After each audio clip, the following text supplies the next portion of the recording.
But anyway, put that aside for the moment. John 19:41 says, in the place where Jesus was crucified, there's a garden. You're sitting in a garden, so we ask the question, what kind of a garden might it have been in the time of Jesus? Now, those of you who've been here before would be able to answer this question, but it would not be a flower garden. It would not be a botanical garden, because flower gardens here in Israel still today grow wild.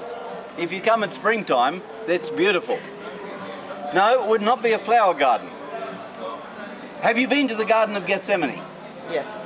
That's a garden of? Olives. Correct. Olives. It's an olive grove. It was in Jesus' day, and it still is. Now, what was this one? Well, the other possibility in the Middle East is that it could have been a garden of grapes, or a vineyard, as it's commonly called. And we have evidence to believe that this area, in fact, was an extensive vineyard. How do we know that? Well, because there is an ancient wine press that's located just in front of the people sitting there, in front of where that low stone wall is, down below, and you can view it. It's there, and it looks exactly like that. Do you know the principle of how a wine press works? Yes? The grapes are trodden out by human bare feet. Now, I'm sure that some of you remember Lucille Ball. Okay. Now you know what I mean. So why is bare feet used and not shoes? Because... I don't remember. You can't remember. Okay, because if you use heavy object like shoes or wood or steel, you would crush the seed of the grape, and that would bring about a bitterness. So to get the pure grape juice, bare feet is still best.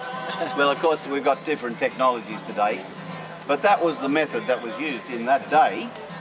And that particular wine press, the one that you're looking at the photograph of, that is in existence there, we know to be 2,000 years old. Archaeologists, you know, a bit like preachers, they don't agree on everything, but there are enough archaeologists that date it as being either 1st century or before.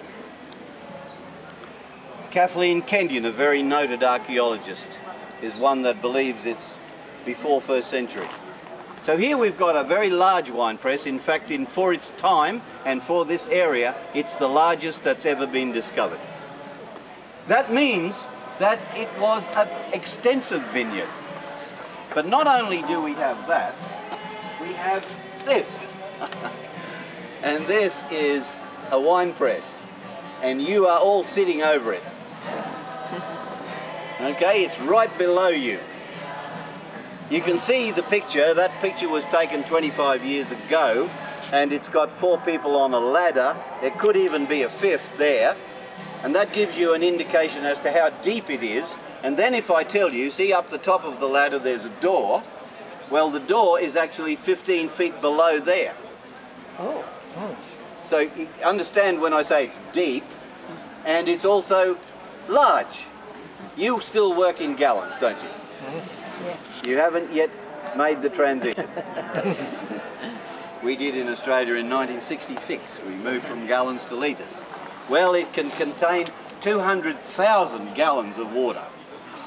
It is still today the 3rd largest water cistern that's ever been discovered in Jerusalem. So here we've got a place which has got a wine press, and it's got a supply of water which would be needed for plant life and for human life, that's right here next to a place that looks like Golgotha. So when I say to you that there's nothing against Scripture in relation to this place, you begin to understand what I mean. Everything points to the possibility of this being the place. Now, we know there was a man who owned a garden. I've already mentioned his name up there. His name was Joseph of Arimathea.